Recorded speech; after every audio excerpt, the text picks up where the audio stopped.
What is marijuana? Marijuana refers to the dried leaves, flowers, stems, and seeds from the cannabis sativa, or cannabis indica plant. The plant contains the mind-altering chemical THC and other similar compounds. Extracts can also be made from the cannabis plant. Marijuana is the most commonly used addictive drug after tobacco and alcohol. Its use is widespread among young people. In 2018, more than 11.8 million young adults used marijuana in the past year. According to the Monitoring the Future survey, rates of past-year marijuana use among middle and high school students have remained steady, but the number of teens in 8th and 10th grades who say they use it daily has increased. With the growing popularity of vaping devices, teens have started vaping THC, the ingredient in marijuana that produces the high, with nearly 4% of 12th graders saying they vape THC daily. In addition, the number of young people who believe regular marijuana use is risky is decreasing. Legalization of marijuana for medical use or adult recreational use in a growing number of states may affect these views. How do people use marijuana? People smoke marijuana in hand-rolled cigarettes, joints, or in pipes or water pipes, bongs. They also smoke it in blunts, emptied cigars that have been partly or completely refilled with marijuana. To avoid inhaling smoke, some people are using vaporizers. These devices pull the active ingredients, including THC, from the marijuana and collect their vapor in a storage unit. A person then inhales the vapor, not the smoke. Some vaporizers use a liquid marijuana extract. People can mix marijuana in food, also known as edibles, such as brownies, cookies, or candy, or brew it as a tea. A newly popular method of use is smoking or eating different forms of THC-rich resins. Marijuana extracts. Smoking THC-rich resins extracted from the marijuana plant is on the rise. People call this practice dabbing. These extracts come in various forms, such as hash oil or honey oil, a gooey liquid; wax or butter, a soft solid with a texture like lip balm; shatter, a hard, amber-colored solid. These extracts can deliver extremely large amounts of THC to the body, and their use has sent some people to the emergency room.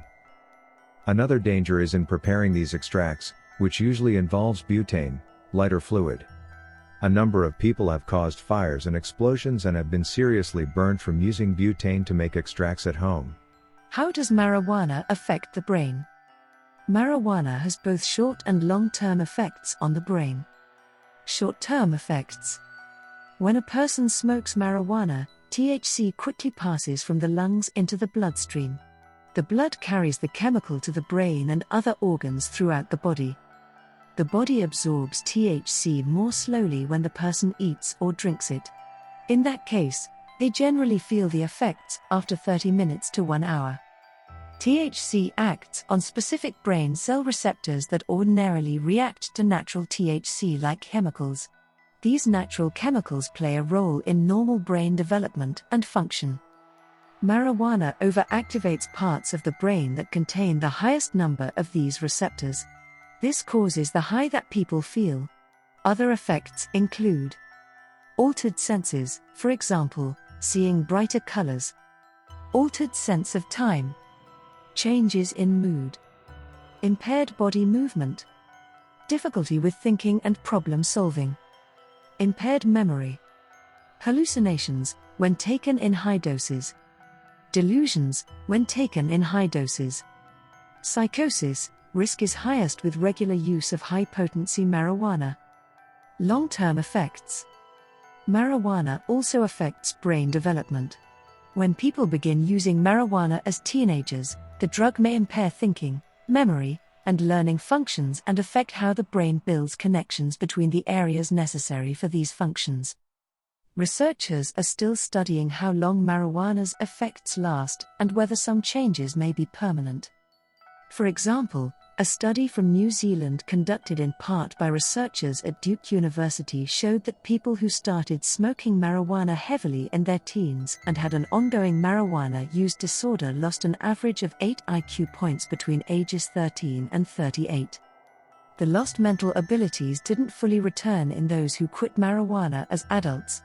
Those who started smoking marijuana as adults didn't show notable IQ declines.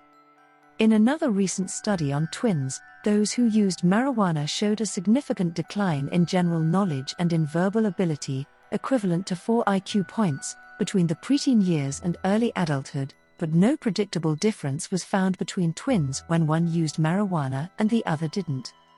This suggests that the IQ decline in marijuana users may be caused by something other than marijuana, such as shared familial factors, for example, genetics, family environment. NIDA's Adolescent Brain Cognitive Development, ABCD, study, a major longitudinal study, is tracking a large sample of young Americans from late childhood to early adulthood to help clarify how and to what extent marijuana and other substances, alone and in combination, affect adolescent brain development. A rise in marijuana's THC levels. The amount of THC in marijuana has been increasing steadily over the past few decades. For a person who's new to marijuana use, this may mean exposure to higher THC levels with a greater chance of a harmful reaction.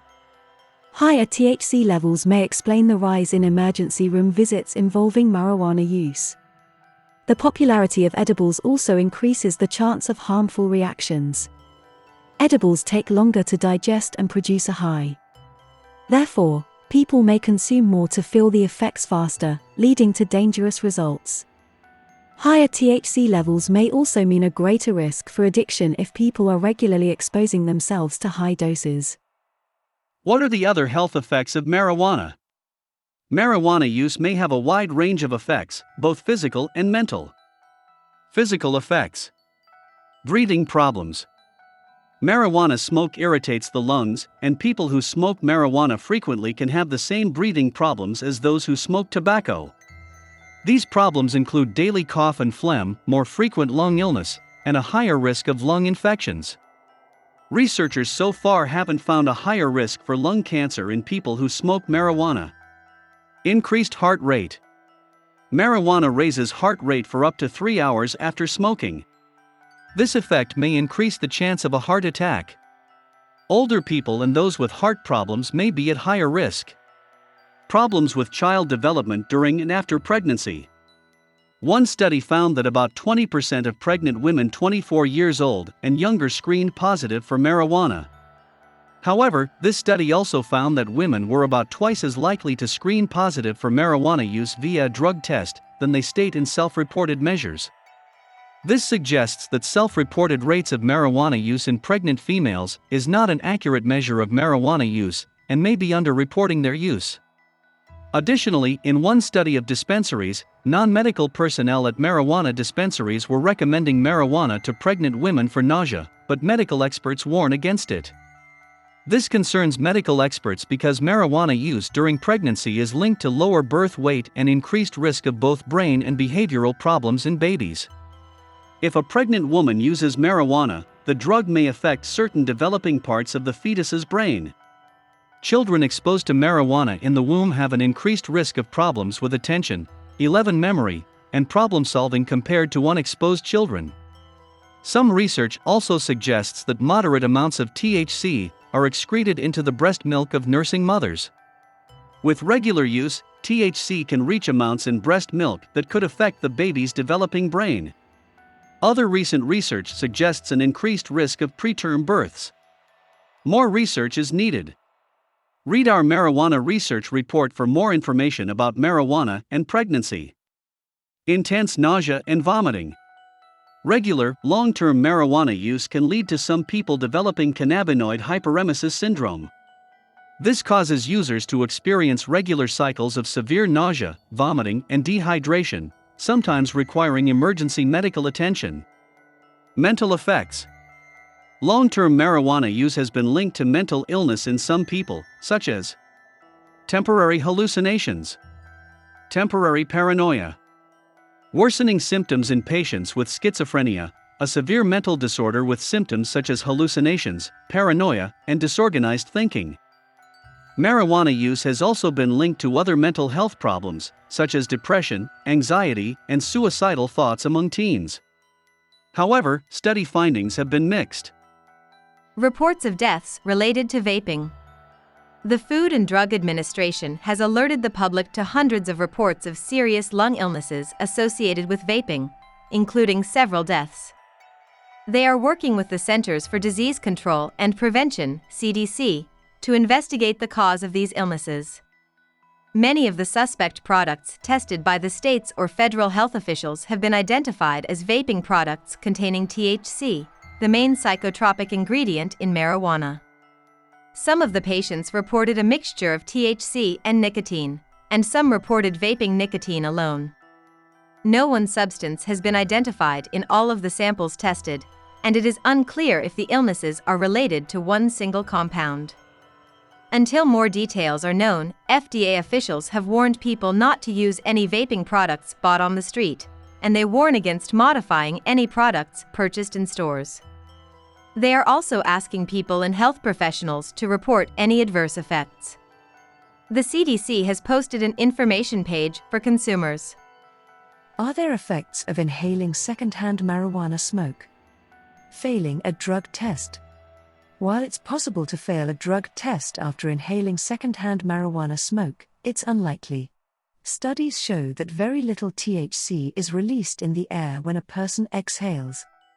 Research findings suggest that, unless people are in an enclosed room, breathing in lots of smoke for hours at close range, they aren't likely to fail a drug test. Even if some THC was found in the blood, it wouldn't be enough to fail a test. Getting high from passive exposure. Similarly, it's unlikely that secondhand marijuana smoke would give non-smoking people in a confined space a high from passive exposure. Studies have shown that people who don't use marijuana report only mild effects of the drug from a nearby smoker, under extreme conditions, breathing in lots of marijuana smoke for hours in an enclosed room. Other health effects.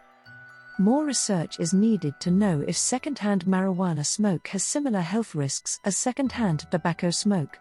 A recent study on rats suggests that secondhand marijuana smoke can do as much damage to the heart and blood vessels as secondhand tobacco smoke. But researchers haven't fully explored the effect of secondhand marijuana smoke on humans. What they do know is that the toxins and tar found in marijuana smoke could affect vulnerable people, such as children or people with asthma. How does marijuana affect a person's life? Compared to those who don't use marijuana, those who frequently use large amounts report the following: lower life satisfaction, poor mental health, poor physical health, more relationship problems. People also report less academic and career success. For example, marijuana use is linked to a higher likelihood of dropping out of school. It's also linked to more job absences, accidents, and injuries. Is marijuana a gateway drug? Use of alcohol, tobacco, and marijuana are likely to come before use of other drugs. Animal studies have shown that early exposure to addictive substances, including THC, may change how the brain responds to other drugs. For example, when rodents are repeatedly exposed to THC when they're young, they later show an enhanced response to other addictive substances, such as morphine or nicotine, in the areas of the brain that control reward, and they are more likely to show addiction-like behaviors. Although these findings support the idea of marijuana as a gateway drug, the majority of people who use marijuana don't go on to use other harder drugs. It's also important to note that other factors besides biological mechanisms, such as a person's social environment, are also critical in a person's risk for drug use and addiction. Can a person overdose on marijuana? An overdose occurs when a person uses enough of the drug to produce life-threatening symptoms or death. There are no reports of teens or adults dying from marijuana alone. However, some people who use marijuana can feel some very uncomfortable side effects, especially when using marijuana products with high THC levels. People have reported symptoms such as anxiety and paranoia, and in rare cases, an extreme psychotic reaction, which can include delusions and hallucinations, that can lead them to seek treatment in an emergency room. While a psychotic reaction can occur following any method of use, emergency room responders have seen an increasing number of cases involving marijuana edibles. Some people, especially preteens and teens, who know very little about edibles don't realize that it takes longer for the body to feel marijuana's effects when eaten rather than smoked. So, they consume more of the edible, trying to get high faster or thinking they haven't taken enough. In addition, some babies and toddlers have been seriously ill after ingesting marijuana or marijuana edibles left around the house. Is marijuana addictive? Marijuana use can lead to the development of a substance use disorder, a medical illness in which the person is unable to stop using even though it's causing health and social problems in their life. Severe substance use disorders are also known as addiction. Research suggests that between 9 and 30% of those who use marijuana may develop some degree of marijuana use disorder. People who begin using marijuana before age 18 are 4 to 7 times more likely than adults to develop a marijuana use disorder. Many people who use marijuana long-term and are trying to quit report mild withdrawal symptoms that make quitting difficult. These include grouchiness, sleeplessness, decreased appetite, anxiety, cravings. What treatments are available for marijuana use disorder? No medications are currently available to treat marijuana use disorder, but behavioral support has been shown to be effective. Examples include therapy and motivational incentives, providing rewards to patients who remain drug-free. Continuing research may lead to new medications that help ease withdrawal symptoms, block the effects of marijuana, and prevent relapse. Points to remember. Marijuana refers to the dried leaves, flowers, stems, and seeds from the Cannabis sativa, or Cannabis indica plant. The plant contains the mind-altering chemical THC and other related compounds. People use marijuana by smoking, eating, drinking, or inhaling it. Smoking and vaping THC-rich extracts from the marijuana plant, a practice called dabbing, is on the rise. THC overactivates certain brain cell receptors, resulting in effects such as altered senses, changes in mood, impaired body movement, difficulty with thinking and problem solving, impaired memory and learning. Marijuana use can have a wide range of health effects, including hallucinations and paranoia, breathing problems, possible harm to a fetus's brain in pregnant women. The amount of THC in marijuana has been increasing steadily in recent decades, creating more harmful effects in some people. It's unlikely that a person will fail a drug test or get high from passive exposure by inhaling secondhand marijuana smoke. There aren't any reports of teens and adults dying from using marijuana alone, but marijuana use can cause some very uncomfortable side effects, such as anxiety and paranoia and, in rare cases, extreme psychotic reactions. Marijuana use can lead to a substance use disorder, which can develop into an addiction in severe cases. No medications are currently available to treat marijuana use disorder, but behavioral support can be effective. Thanks for watching the video. Before you go, check this out. Say goodbye to expensive voiceover artists and unreliable freelancers. Instantly transform any text into a 100% human-sounding voiceover, like mine and many more, with only 3 clicks. Transform any text into speech. Male and female voices included. The only text-to-speech engine that adds inflections in the voice. It works in English and 23 other languages. Over 30 human-sounding voices. Read the text in 3 ways: normal tone, joyful tone, and serious tone. Again, say goodbye to expensive voiceover artists and unreliable freelancers. It also works with any video creation software, Camtasia, Adobe Premiere, iMovie, Audacity, and so on. Link in description.